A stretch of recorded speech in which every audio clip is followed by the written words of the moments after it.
everybody, it's Kim Kenny, and it's the time of year we have to start thinking about Thanksgiving and the side dishes that we're going to make. And we all like to eat a lot. Usually it's fattening at all these meals, but I try to make it not so bad. So you can eat a lot, but not have that guilt and not really feel full. None of us want to be really fat during holidays, so this is a good way to incorporate a couple of healthy vegetable dishes, along with all the other fattening stuff that you're probably going to serve at Thanksgiving. But at least you have a couple of things that you can mound on your plate a little bit more than the other stuff. So one of them is a cauliflower gratin. Now, usually a gratin is loaded with tons of cheese and cream and butter, and as delicious as they may be, they're not so good for you. And they do make you feel heavy when you're finished eating. So this is one that I've found a lot of recipes online, and I kind of took a little bit from everyone, and I kind of made it my own. I played with it for a little bit. So I think I came up with something that I really, really like, and I want to share it with you. So what I did was I took a head of cauliflower, a couple of heads of cauliflower, depending on how much you want to make, and I took the florets off, and I kept the stems and chopped up the little pieces of florets that aren't pretty. I like to keep the bite-sized ones, like this size, pretty in the plate. So what's left over, I chopped up and I boiled it on the stove with some chicken stock and a little bit of water, depending on your chicken stock. I like to use a salt-free chicken stock or a low-salt chicken stock. If I use a regular one, it tends to get too salty to me because this does have a little bit of cheese. So I boiled it in some chicken stock, and I took the stems. Well, that's the stems. I boiled that in the chicken stock and the little broken pieces. And what I did with these, the florets that is going to be part of the dish, the pretty part of the dish, I steamed them. And when I steamed them, I just let them cool and I put them in a bowl. So all the rest of the stuff I have, the stems and the stock, I put it in a blender after I let it cool a little bit, because you really don't want to blend anything that's hot because it'll explode all over the place. I've done that before. So I put them in my blender, and I'm going to add, I have some ground mustard, and I have the recipe written for you, so I'm not worried about the amounts right now to tell you. So I'm going to put some salt and pepper, a little bit of pepper. I actually like kind of a lot of pepper in everything that I eat. I'm going to put a little bit of salt. Depending on how salty your chicken broth is, depends on how much salt, so just keep that in mind. I'm also going to put some cheese. Now, you could use any kind of cheese you like, actually. You can use Parmesan, which is really, really good. I like to use an Alpine-style cheese, kind of in the family of a Swiss cheese, a Jarlsberg cheese. This one isn't either one of them. I can't remember the name of it because I've never heard it before, but it's delicious. It's nutty, and it's a buttery flavor. And really, really, it's a very complex flavor. It's a little bit different than regular Swiss cheese. And I have like a half a cup I'm just going to put in with this. So it does have a little bit of cheese in it, but it's not a lot. It's not like a regular gratin, and there's no heavy cream. I have a little bit of nutmeg, just a little pinch, and a little tiny dash of cayenne pepper, not too much. And I'm going to blend this up until it's really, really smooth.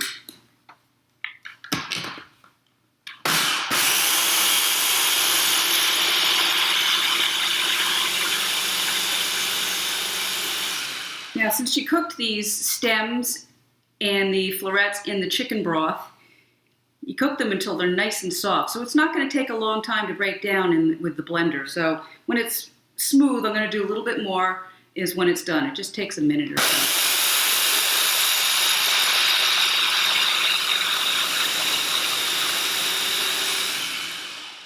Now that looks pretty good. Let me just check.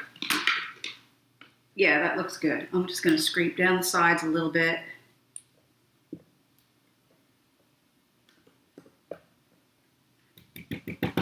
This is when you want to taste the seasoning. See if you need any more, if it needs any more salt. No, actually it's perfect. So now I'm going to run it one more time with the blender, and I have a little slurry that I made with cornstarch and water, just a little bit, and I'm going to drizzle that in as I'm blending it. This will help thicken the sauce without adding all that extra fat from heavy cream and all that cheese.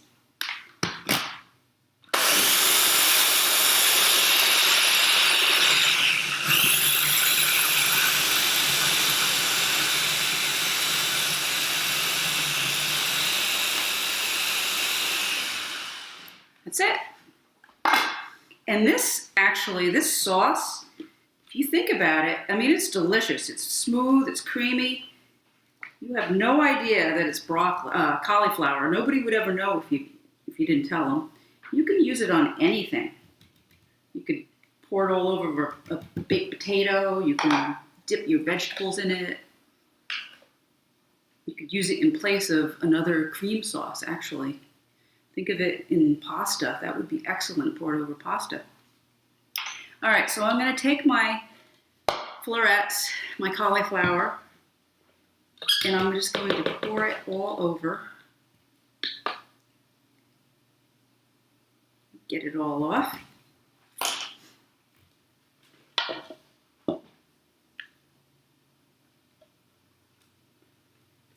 This looks delicious already. And actually, you know what? You could just serve it like this, but I'm going to take it one more step further. I'm going to get all of it out. And then gently toss it, because you don't want to break up the steamed cauliflower because it does tend to break.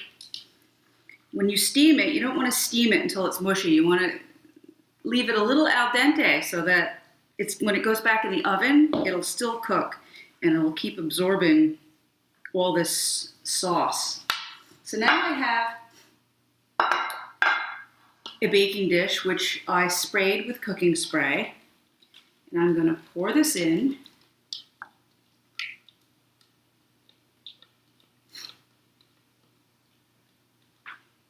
I'm just going to toss it around a little bit. Make sure all those little florets are facing the right way. I'm a little crazy that way. I like things to look perfect. You don't have to do this, but it does make it look perfect and pretty with all the florets facing up. So while this was boiling on the stove, what I did was I took some Japanese panko breadcrumbs. I like to use the whole wheat ones. I took equal parts of the breadcrumbs and I mixed Parmesan cheese with it, grated Parmesan cheese, and a little bit of dried parsley, just for color. So what I did was I toasted up the panko in a pan with just a little bit of butter till it was nice and brown, and then I let it cool, and I mixed in the Parmesan cheese after it was cool. So what you get is a little buttery, delicious topping that you can just put right on top of the gratin. Give it that extra little crunch. You don't have to do this, you know, if you're gluten-free, or you can use gluten-free breadcrumbs if you'd like.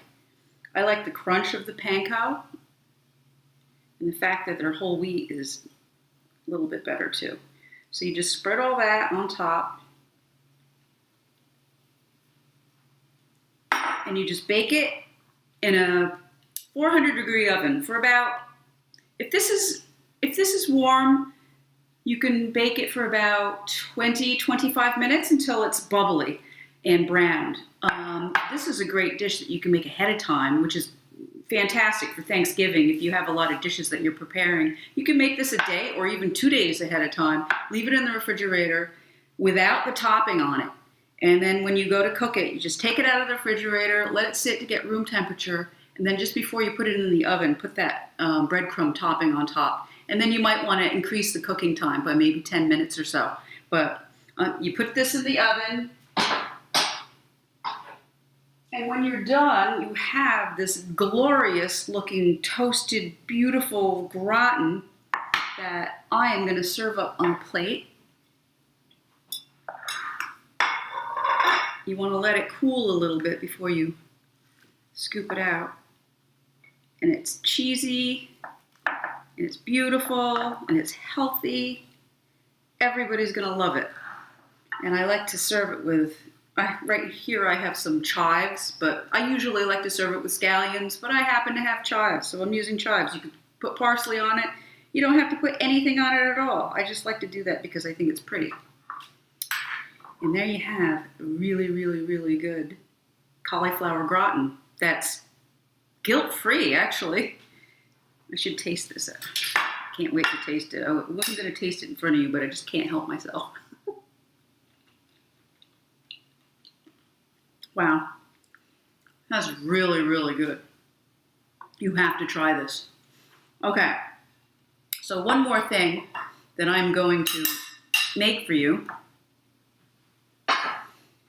is another side dish, and it's a sweet potato. It's a double stuffed, well, I'm going to say double baked stuffed sweet potato. So what I did was I took a couple of sweet potatoes. When you go to the store and you're looking for a sweet potato, you want to find ones that are all the same size, a good size, not too big, not too small, because I'm going to stuff these, and each potato is going to make 2 servings. So you just want to picture your plate, how big your plate is going to be, and how big you want the potato to be. It's that simple. So I took the potato, as many as you want. I baked it ahead of time. This is another dish that you could do ahead of time, which is perfect for Thanksgiving. I baked it at, 375 degrees for about an hour or so until my fork pierced right through really, really easily, because you want it to be nice and soft. Cooking it at 375 is good because it keeps the skin kind of not too mushy, so that when you use the skin, you're going to restuff the potato back in the skin. This way the skin won't rip and tear. So I took these potatoes. I'm only going to do one just to show you because I already made some. I'm going to cut it in half.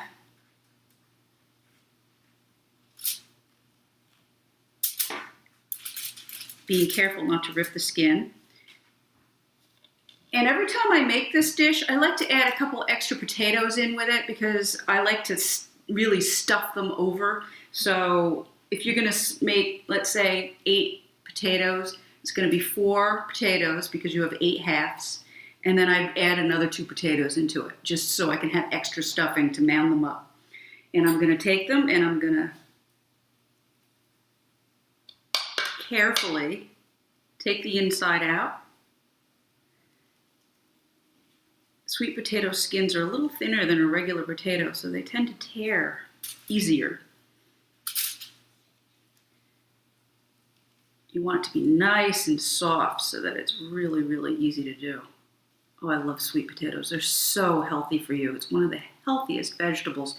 It is a starch. It has a lot of sugar in it, but it's really, really healthy. It's got lots of vitamins and minerals.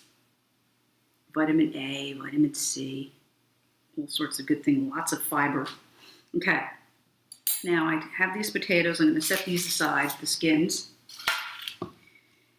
Now I have the flesh of a couple of potatoes here, and I'm going to add a little bit of milk. You could use half and half if you have that. I just happen to have milk. Just a little bit, not too much. I only have 2 potatoes in here, so it all depends on how many you make, and I'll post the recipe for it too. I never measure, so it's hard for me to post a recipe. I have a little bit of cinnamon, a couple of dashes. It's all to taste. If you like cinnamon, then use it. Oh, no, I don't want to use that yet. I have some Parmesan cheese. I love Parmesan. It doesn't really add the flavor of Parmesan when you add this, but it just gives it that savory, salty taste. Mellow. It kind of mellows it out. So I'm going to add kind of a lot of Parmesan cheese to it. It seems like a lot, but you're really not going to taste a real Parmesan flavor. And I'm going to add a little bit of salt, a little bit of pepper,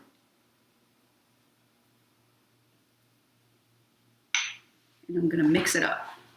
I'm going to use use my mixer because if it works, it's falling apart on me as it is. I'm going to use my mixer. I'm like, why isn't this staying in? Okay, there it goes. Yay, it works. I'm going to use my mixer because I want it to get really, really fluffy and smooth and silky. So you can't really do that as well with a spoon or a masher.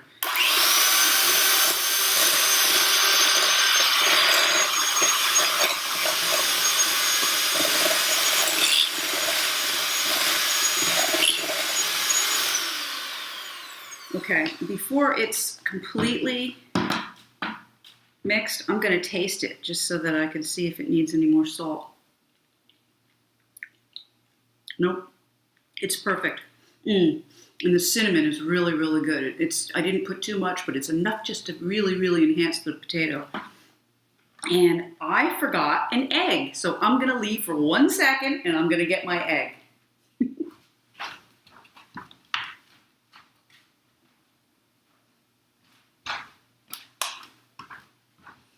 All right, I have a beaten egg here. And what the egg will do is help when it bakes, when you put it back in the oven, it's gonna fluff it up. So I'm gonna pour an egg in there. I already beat it, so you don't have to because you already have a beater and you can just do it at the same time. So I'm gonna beat this until it's really silky.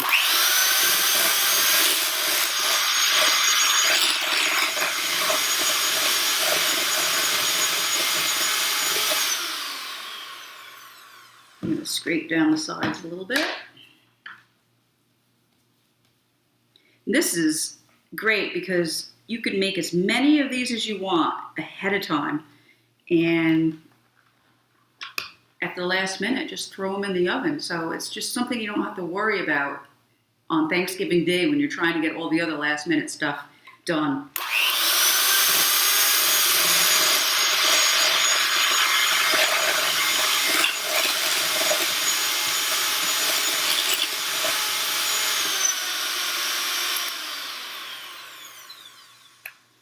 That looks good. Okay, now I wanted to taste it before I put the egg in.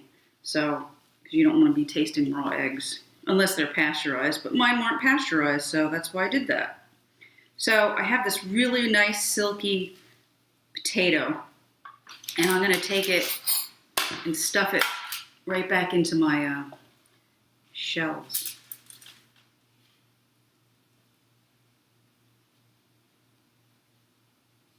And you can stuff it as much as you want.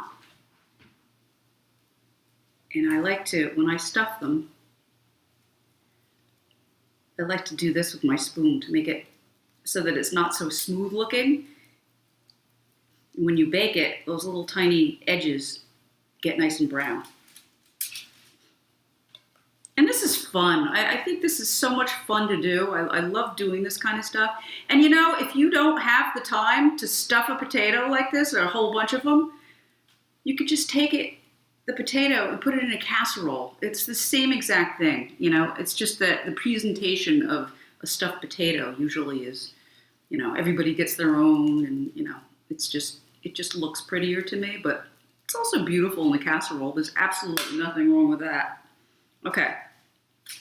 So I got my 2 potatoes here. Wipe my hands. And I am going to just take a little bit of paprika and just lightly sprinkle it on top. Just a little bit. You could actually use smoked paprika if you like. That would add an extra dimension to it. And even when you're making the potato, the stuffing part of it, when you put everything in a bowl, you don't have to use cinnamon. You don't have to use anything that I used. You can use your imagination. You can use smoked paprika and some cumin, maybe a little lime juice instead of the milk. You don't have to use the Parmesan cheese. You could use any kind of cheese. You don't have to use cheese. It's just up to you and what you like to eat and just your imagination. So play with it. This is something that you don't have to have just for Thanksgiving. You can just have it on any night. Sweet potatoes are available all year round, so it's really good. And it's so pretty. I just love doing this.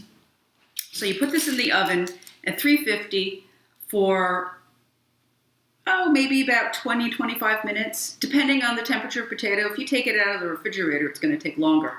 So you just want to do it until the little tips of the potatoes are just brown, and it's going to puff up a little bit. So what you get is these little potatoes that it just looks so nice, doesn't it? It's so pretty. It's delicious. And since I have my chives, when I serve it, I'm just going to sprinkle some chives on top. You can top it with a little bit of sour cream if you'd like, because that would go good with it. But it's delicious, and everyone's going to love them. That's about it for now. These are two things that I do make a lot as a side dish. My husband loves it. As I told you, he's always my guinea pig, and he loves being my guinea pig. But everybody I've ever cooked this for went crazy over the potato. I have to tell you, the potato was the best part of the dish with everything else that I made with it. So I hope you enjoy it. And actually, the leftovers really make a good breakfast. I love that. You can hollow out the middle and break an egg into it, or fry an egg and put it on top. And it's really, really good. So those are two of my side dishes, healthier side dishes. They're easy and fast. You saw how fast I put everything together. You can make them ahead of time. Saves you a lot of time on Thanksgiving. It's a great thing to bring at a potluck. So it's something that doesn't take you any time, and the presentation is beautiful. Everybody always loves it. So I hope you enjoy it, and I hope everybody has a wonderful Thanksgiving, and I'll see you soon.